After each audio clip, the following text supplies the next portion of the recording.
Hey there, this is Jen Barnes. If you're a nurse who's coming home after shifts, collapsing on the couch with only enough energy to binge Netflix and scroll social media, or maybe know that exercising and sleeping well and eating well would help, but just can't get yourself to do it.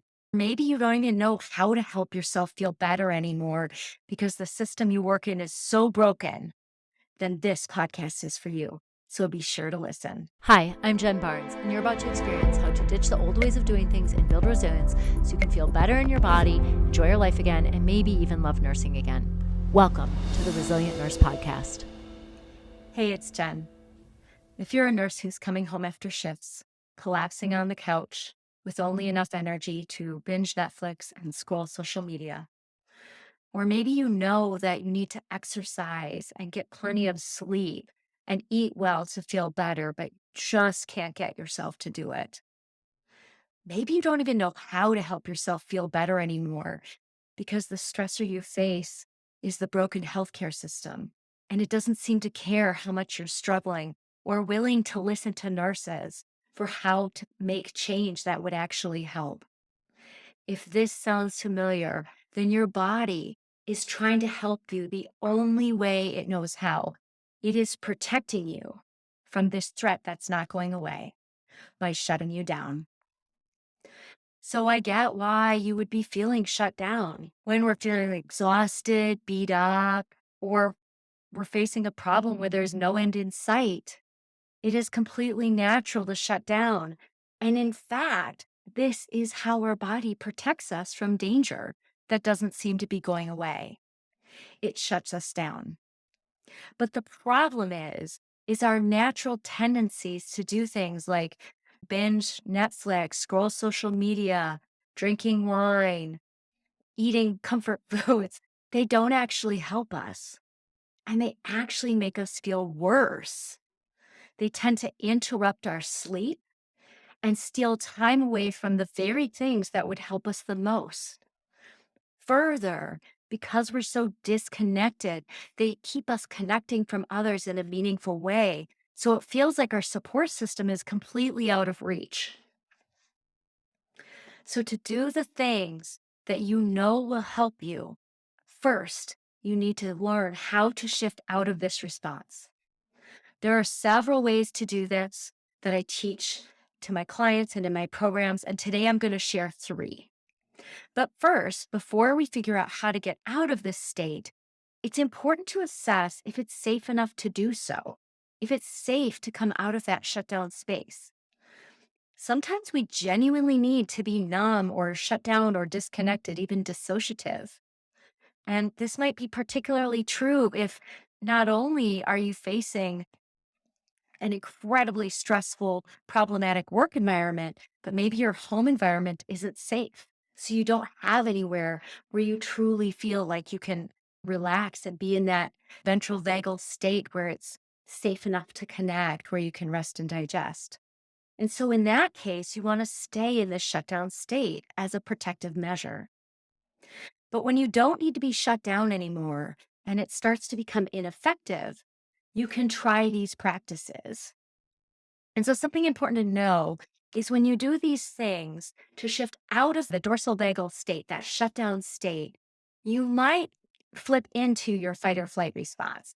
And so, I'll review a tool that we've gone over before in past episodes to help you return to that ventral vagal state where it's safe enough to connect, rest, and digest. So, here's what most people do. Most people do things to amplify or match this shutdown state, right? Because that's what feels natural in this state. So they tend to try and solve the problem by numbing more with alcohol, food, sex, too much TV, whatever it is, right? But the problem is then they just have to do more and more numbing. And so this cycle continues and you're never able to actually address the problem. So you never actually feel better. It just gets stuck in your body and you end up feeling really, really stuck.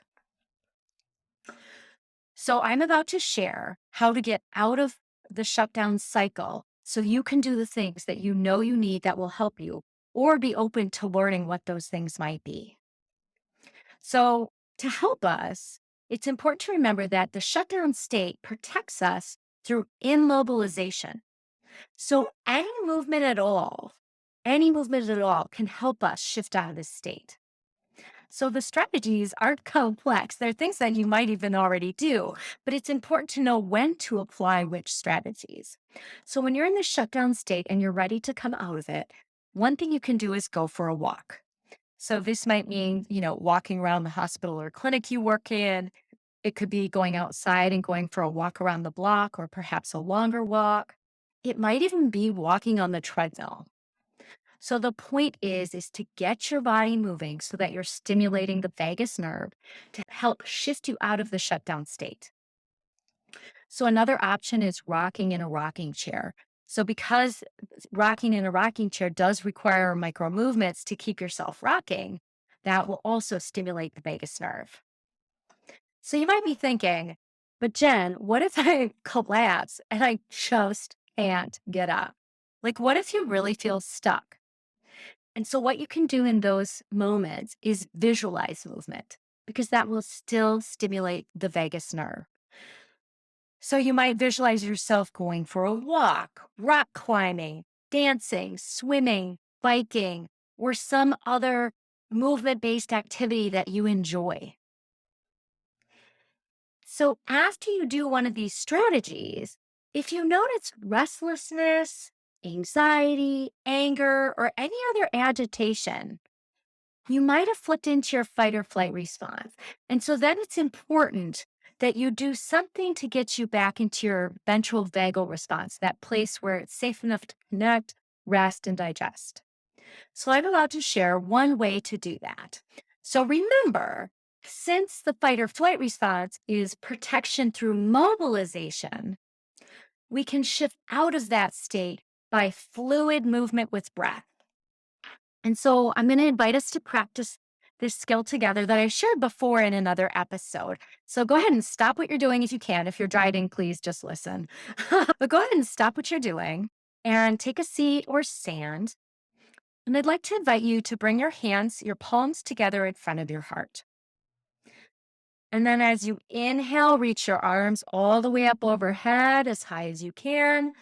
And as you exhale, bring your arms down around by your sides, then back up to center so your palms are together in front of your heart. Let's do that 2 more times. Inhaling, reach up. As you exhale, reach your arms down, around, and back by your sides, back to center. One more time. In, reach up. And exhale, reach down, around, by your sides, and back to center. You can release your hands into your lap if you're seated and maybe just pause for a couple of moments and notice how that feels in your body. See if you observe any shifts in how you're feeling. If you are doing something, you're welcome to keep doing it. So now you know how to shift out of that dorsal vagal state. So if you found this helpful, I would absolutely love it if you would DM the words for me. I'm on to my Instagram account, which is at Pathways to Wellness MN for Minnesota on Instagram. So at Pathways to Wellness and MN, and just DM me the words, I'm up. If you're wanting to learn more helpful tools to recover from the chronic stress you face and build resilience, stay tuned for an upcoming opportunity. Take care. Hey, I'm Jen. I'm a therapist, and you're likely a nurse.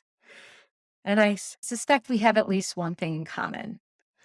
We're both feeling the weight of the past 2+ years and the weight of the broken healthcare system. We may not even know how to get out of it without quitting our jobs or leaving careers that we fought so hard to get. And worse yet, it feels like the system we're in, the United States healthcare system, doesn't care or isn't doing enough to address the problem.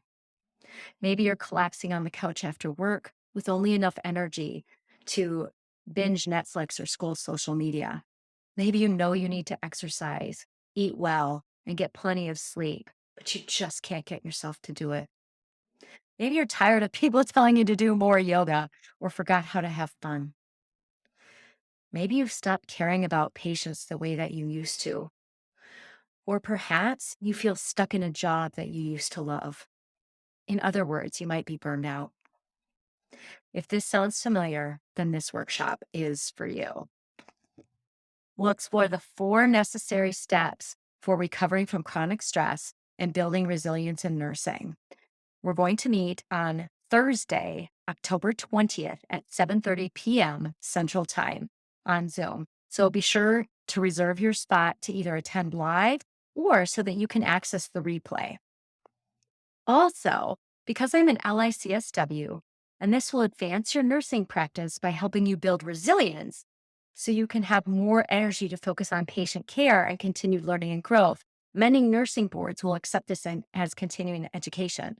So, for a small fee to pay for my administration expenses of $19, you can receive an hour of continuing education credit for this after completing a brief quiz to show that you understand the key points. So, be sure to register so you can reserve your spot and start building resilience today. Take care.